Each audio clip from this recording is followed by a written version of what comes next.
السلام عليكم. باقي خدمتها. السلام عليكم.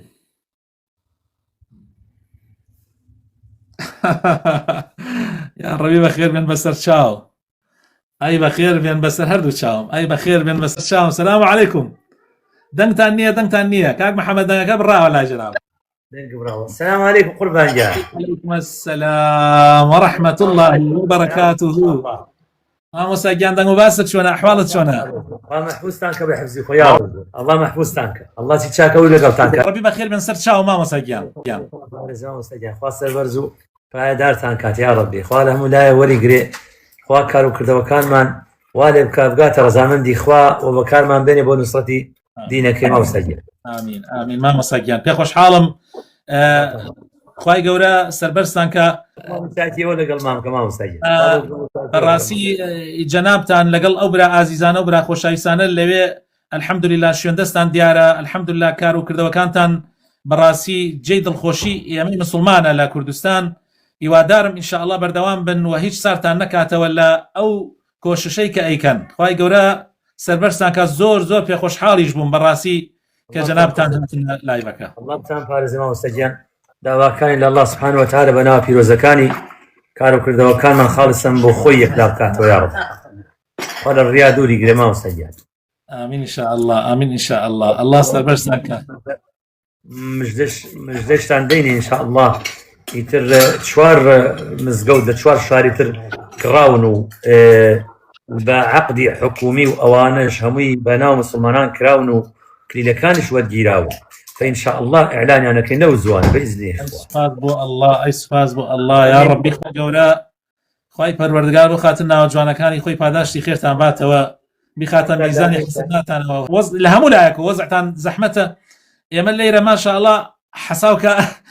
تشبيه نبي وكو چون لمدينه پیغمبر بين صلى الله عليه وسلم اوايا كردستان زور جوازه بتايبتي گرميان وكلار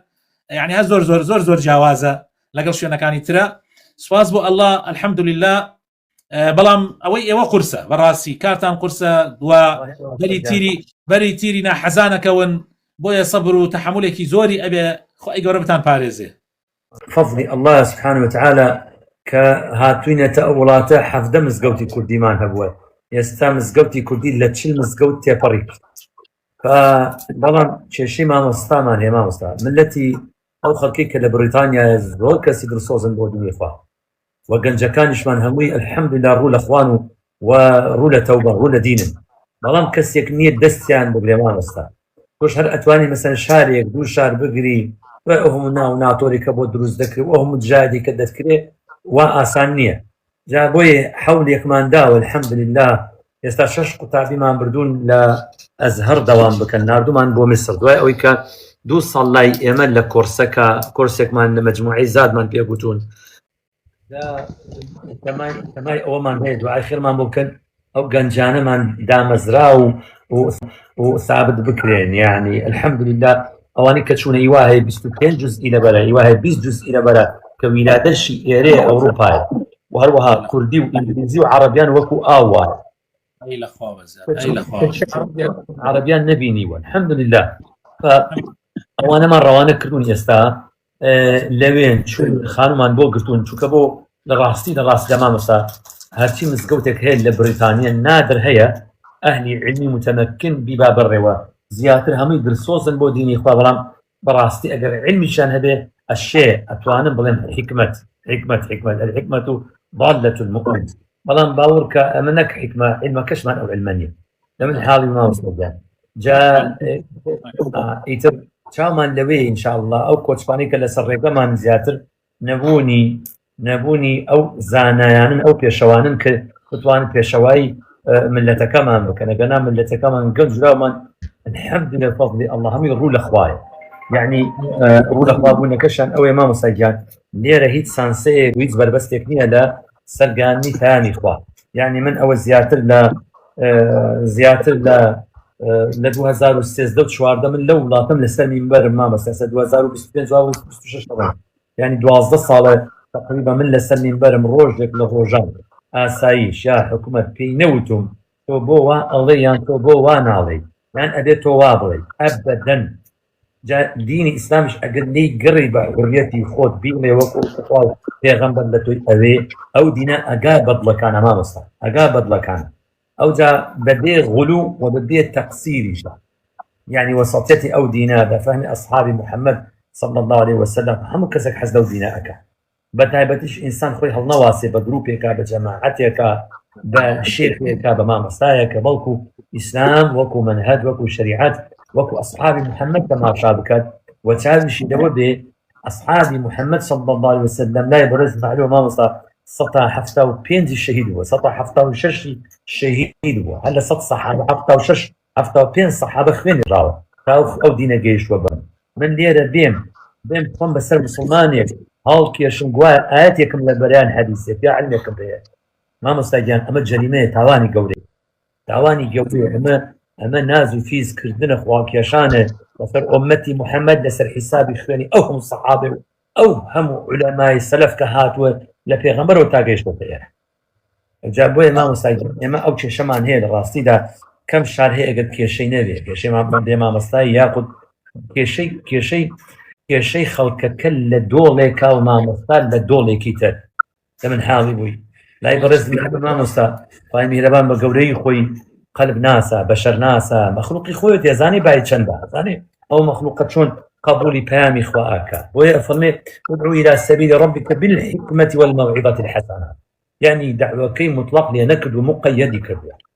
حكمة اشتياء أن تضع الشيء في مكان لائق به بتعبتي توك لسر منبر الإمام مصطفى تو جماور شحوت جودة جماور ده جماورك لو أنا هاك بس ناقد دانش شو زمن شو هلا أكيد جماوري كترنا برصوزي تويا يتر باطل بحق بقبوليتي جماوري كتر ما مصطفى دجمني تويا جماوري كتر لا يبالي لو أنا كأسن مباراة بقصيت ونادا هل أوي واجبك بكبروا يعني جاتو خلقي كتير هي عوامة خلقي كتير هي علمي هي يعني جاري ما مسمى لسمين برم أزان خلقي تدامن بفقي أول شيء ولا تقصبك أو كسك اللي وداني لمن حالي ما مستجاب جابوا منبر هر أولية أقرأ من كلمة عربي دزانم يا دو آيات وحديث بزانم يتر يلا بسم الله خلقي بهيج نزانم لمن حالي وي جاء زوري منبر كان أوروبي مايا لو بابتنا ماوس زور جوانا ما مصاب بالفعل يعني علمك زور قرنجة طبعا لقريشة أو تربييك أبي بكري يعني شو كالتربية زور مهمة وكو جناب أين ذكرتك أو كسيك بي أجا سبي أبي بزانا أبي ببانخواز بيويستي بو خالانية كجنابة يعني باس ذكرتك مسألة وسطيات زور مهمة ببي إفراط وببي تفريط دوهم خو هالناسين بجروب يكا أو طبعا أو إشي منه يسمى سر أو زور إيش كم زور حتى أم لايفا يعني هدفي من سركي أو يا براست والله ما مستجاب دعوة كرم الله خوالي ما نورقريت آمين ودعوة كرم الله سبحانه وتعالى قصة كان من خالصا بو أوبل لضل دربه بو يبقات الدلكان ما مست آمين برز معلومة قلوب بني آدم بين أصبعين من أصابع الرحمن يصرفهما ويقلبهما كيف يشاء على قلب رجل واحد فضل كان بدا سخوانه قربان ديانا إنسان راز بك لضل دربه خواهي جيت الدلكان بيا شو بيامي إخوان نورا لا يبرز معلومة وكل إمام الشافعي رضي رحمته إخواني بافرمي شكوت إلى وكيع سوء حفظي فارشدني إلى ترك المعاصي دعاتي بيفرموا فإن علم الله نور ونور الله لا يهدى للعاصي إذا النور يبانات شد عاصي ونيا أو دعوي إيمش أي كين نورا جاءت أجر أو قلبها خالصا بأخواني من النور شون إشعاعها كوتشكلتها بقات الظلام مستجاب دبي راستي دا أبلت لك تقوى ودربت شيء زور خلق مثلا تنها برات بكيت يا أدائي أو واجبك للسريتي شيء دنيوي به شيء نوعا ما عبادتك بها الروح جد ما مسا بها الروح يعني تو بين برشاوي خود إمامي عمر زور رحمتي خوالي به يعني حتى شوين آسواري في المسك كان لسر كل مياه ديار أبو وتار نبو إمام عمر دابيتي بديه قرية قال كشمو قرية ولا قرية جدي قربان يعني فإنتر خوار رحمان بيبكو لفهمي أوان تيرمان بكات وكانوا كردوا كان من خالصا بخويا كلابكاتو يا رب خوي ورد الرازي ما مسا عزيز زور بي خوش حابهم هیوادارم ئەم دڵانە کە بەسراوەتەیەکەوە بۆ خوا بێت چونکە ئێمە من ئەمە 28 ساڵە خوتبە ئەدەم 28 ساڵە خوتبە ئەدەم یعنی دڵم بە گشت کەسێکۆ نابەسرێ بە ئاسانی وە گشت کەسێکیش دڵی بە منە نابەسرێ دیارە ئەم بەستنە ئینشاءالله بە ئیزنی خوا هیچ مەسلحەتێکی دنیایی تیانە تەنها لەبەر خاتری خوایە بەڵکو ئینشاءالله بەری ئەوانە بکەوین کە ئەکەوینە ژێر سەبەری خوای پەروەردگار لە ڕۆژێکا کە سێبەر نییە لە سەبەری ئەو زیاتر الأخلاء يومئذ بعضهم لبعض عدو إلا المتقون ولو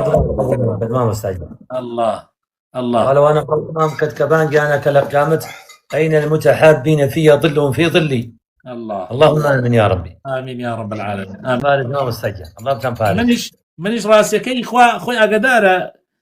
من لە ئەوائیلی ئەو کەسانە بووم کە ئەتەرنێتیان هەبوو و بەکاریانێناوە بەڵام نزیکی ئەم لای بۆ ئەمانە نەئەکەوتمەوە ئەمود